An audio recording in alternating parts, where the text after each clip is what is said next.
Back in November, I saw the Eternals movie. It wasn't very good. No! No! No! The power of the sun in the palm of my hand. Makari was decent in it though. She was barely in the movie, and removing her from it doesn't really change anything. But when she does cool shit like this, and this, and this, with the screen time she does have, can I complain? Not really, no. Is she the best Marvel film speedster we've ever witnessed? No. Anyone who believes otherwise can believe what they want. That's fine. I don't judge. But they're wrong. You are wrong! All of you are wrong! How can anyone say that she's the best speedster when this exists? The Marvel film speedster who is just simply superior in every way. It is a masterpiece, James. Complete, comprehensive. The Quicksilver we wanted in the MCU. Dare I say the one we deserved. But our Lord up above, Kevin Feige, determined his fate a year ago when he looked down upon us Marvel peasants and said, No. No, I don't think I will. and instead he gave us this. You're Ralph Boner? Boner. But you can't do this to me. You know how much I sacrificed? We were on the verge of greatness. We were this close. And while it is an absolute tragedy that he'll never be our MCU Quicksilver, if we're talking just MCU, then yes, Makari is the best speedster. I mean, look at her competition. Some Adidas wearing jackass who died in his first MCU film. And it was this thought here which spawned me to make this video. You see, something I found when looking over the 3 Marvel film speedsters is that everyone views them overall positively. One of these, of course, is flawless, but got disrespected in Dark Phoenix. Another had about as much screen time as Boba Fett in the second half of his own show, but was an overall decent character. As for the 3rd speedster, let's be honest, he's a complete dipshit. The stupid Avenger, in other words. The dumbest hero to ever exist in the MCU. So far. Mission failed. We'll get 'em next time. And yet, no one seems to call him out on how much of an idiot he is. So I decided, fuck it. If no one else wants to bring up how much of a dumbass this guy is, then I guess I will have to myself. Fine. I'll do it myself. So to start off my explanation of why Pietro sucks, we gotta start with the hair. To be clear, I like how his hair looks. I like that it ties into his comic look. So what's my problem with it? Well, if you have a PhD in MCU knowledge like I, then you know that based on flashbacks in WandaVision, as well as the post-credits scene in Captain America the Winter Soldier, Pietro's natural hair color is brown. Therefore, at some point in time, while he and Wanda were locked up and being experimented on by Hydra, Pietro decided that he wanted to dye his hair silver, which is a major problem that ultimately leads to the conclusion that Quicksilver is the ultimate dipshit. So let's run through it. Alright, imagine this. You've just gained the ability to run extremely fast. You've undergone brutal experimentation up to this point, and your sister is doing some weird shit to some blocks. Your primary goal in life is to kill the man you deem responsible for the death of your parents. What do you do? If your answer was to bleach your hair and dye it silver, then congratulations, you're either a Marvel Studios executive defending the stupid Avenger or a Pietro stan. And please, for fuck's sake, don't be a Pietro stan. Literally choose any other MCU hero to worship and it would be a better decision. I mean, come on. This guy? You want to obsess over this guy? The boy who should be training, practicing, and ensuring the safety of his sister, but instead uses Hydra's resources to bleach and dye his hair silver? I mean, if that's what you're into, then fuck me, I guess. All I'll say is there is a superior alternative, and he's a Marvel superhero named Peter. There's 3, actually. Anyway, by choosing hair makeover over training and practicing with his new powers, Pietro is either a fucking dumbass or he's so big brained in his life choices that I, an idiotic MCU fan, can never comprehend his superior genius. And while I am something of an idiot myself, I think I'm correct here, and Pietro doesn't actually have an IQ of 500.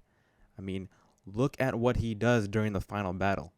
I bet if he prioritized the mastering of his new ability over dyeing his hair silver, he wouldn't get tired like this.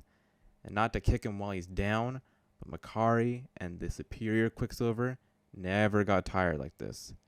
Extra training can save your life, Pietro. Dyeing your hair surely did not. Alright, it's second point time where I talk about Quicksilver's actions and contributions during the boat battle in Age of Ultron and compare them with his sister. So first, let's talk about Wanda, the better Maximoff.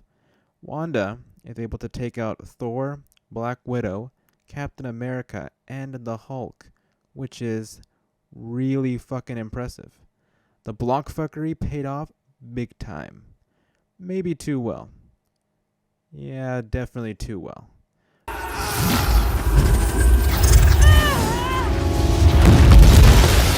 Mission failed.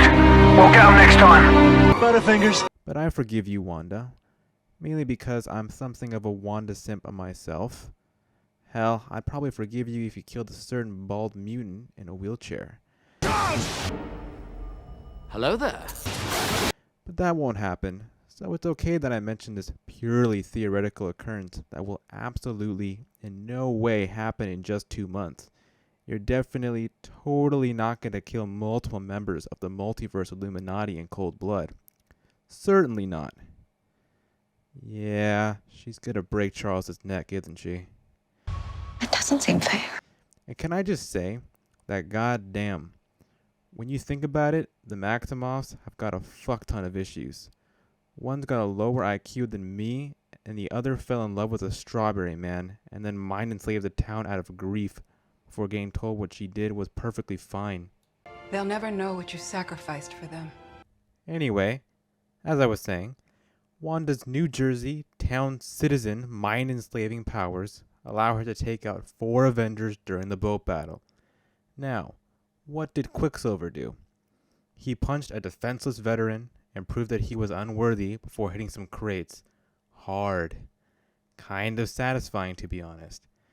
Yeah, he knocked Hawkeye over to save his sister from being annihilated by the ultra-powerful Archer, but even Pietro was smart enough to know that he had to leave quickly as he stood zero chance against the most powerful hero the world has ever seen, the universe has ever seen.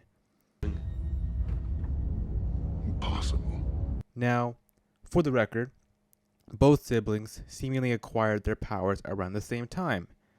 And on paper, running fast should be much easier to practice and get good at than all the shit Wanda has. So for the result to be Wanda taking out 4 Avengers while Quicksilver just took out himself is really embarrassing, but also not surprising for him since he probably only practiced half as much as his sister. No wonder their MCU futures ended up the way they did. One's on her way to kill some Illuminati members, while the other has a stupid-ass death and hasn't been mentioned by any Avenger since, except for Wanda at WandaVision. Speaking of which, it's time to talk about Quicksilver's death scene. Finally, I get to talk about this scene, the death of Pietro Maximoff, the hero who speed ran himself to death in the MCU. The hero with the highest IRL latency I've ever seen. I mean, come the fuck on, man. Are you seeing this? He has the ability to slow down time with his super speed, and yet I bet my reaction speed is faster than his. You know, maybe the truth is that Quicksilver just really loves bullets. I don't judge. Perhaps his slow reaction to dodging bullets is really him fighting the urge to get hit by them since he has a bullet fetish. Maybe he's trying to battle this desire, this life-threatening addiction he has. Which begs the question, am I a bad person for hating and making fun of a guy going through a possibly rough addiction? A bullet addiction? Maybe. Do I care? No. And it doesn't really matter anyway, because Pietro succumbed to his desires and fulfilled his dream. He died doing what he loved, being a bullet fetish boy. Anyway, I've gone really off topic here on this weirdly emotional journey. So let's actually talk about Pietro's death. So, to set the scene, we have Hawkeye trying to save a weak and helpless child. But in the distance, Black Widow is fired upon by Ultron from the skies. Don't worry though, because Black Widow is impervious to bullets. Falling, not so much. Anyway, the bullets keep going, hitting other invisible Avengers before they finally come upon the strongest Avenger trying to save some kid. The thing is, I feel no fear for my boy Clint here. I've just seen 4 Avengers get shot at by Ultron, and they all came out fine. He knows he's perfectly safe. It may not look like it, but he does. However, throughout the entire film, it's been shown on multiple occasions that Hawkeye doesn't like Quicksilver. Hawkeye, just like me, knows that Quicksilver is an idiot after witnessing this, and maybe this as well. So Hawkeye knows that Quicksilver will not only save him and the child, but will do it in a stupid way. I wanted to see what you'd do. And you didn't disappoint. Could he have just grabbed Hawkeye and the kid? Yes, but he didn't do that. My guy somehow dragged a fucking car on his side and placed it as a shield to protect them. I am speechless at what he's done here. Every time I watch this scene, it just feels more strange and bizarre. There were so many ways he could have survived here while saving Hawkeye and the child that the only conclusions I could draw are that he's either extremely stupid, which I've established at length, he actually has a getting shot by a bullet fetish, or both. It's probably both. Even Hawkeye, though, is shocked at how stupid of a move was just made. And right before he falls over and dies, he says his final words, "You didn't see that coming." Which is kind of true. Hawkeye definitely saw his death coming and planned for it. But he certainly didn't expect it to go down like this. Now maybe you're not completely convinced that Quicksilver is the stupid Avenger. Well, let me ask you this. As the first Avenger death, why does no one ever speak about him? Only Wanda brings him up, and that's many years later in WandaVision. Other than her, though, no one ever mentions Pietro. Why? Because deep down, all the Avengers who were there know what I know. That he had a stupid death that no one wants to acknowledge, since bringing it up to new members will lower morale. Because if someone with as low of an IQ and as unqualified as Quicksilver could make it into the Avengers, then couldn't anybody? It would make all the new members feel like getting into the Avengers would be meaningless, and not a great honor whatsoever. You see, this is deep storytelling right here. Marvel gets a lot of shit from critics and haters for not being deep in their storytelling. But let me tell you, this is as deep as it gets. You can even see that here as well, where Wanda breaks down shortly after Pietro's death. We're meant to believe that this is because her brother just died, and she's extremely sad about it. But, as an expert of super deep story analysis, what's actually going on here is that Wanda is upset that her brother died such a stupid death, as it's embarrassing and makes her, to a certain extent, look bad in front of her new co-workers, since they're related. But don't worry, Wanda. No one on the team looks poorly on you.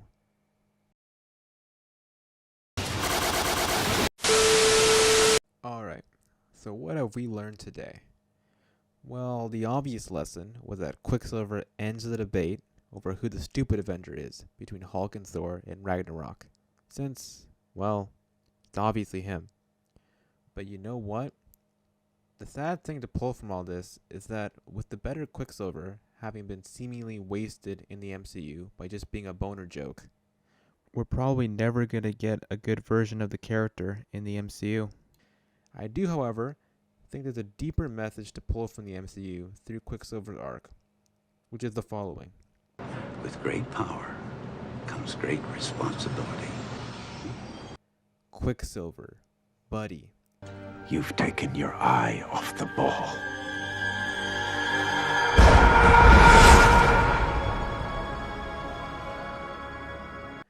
I'm not sure if it was ever on the ball, but for the sake of the metaphor, let's just say it was.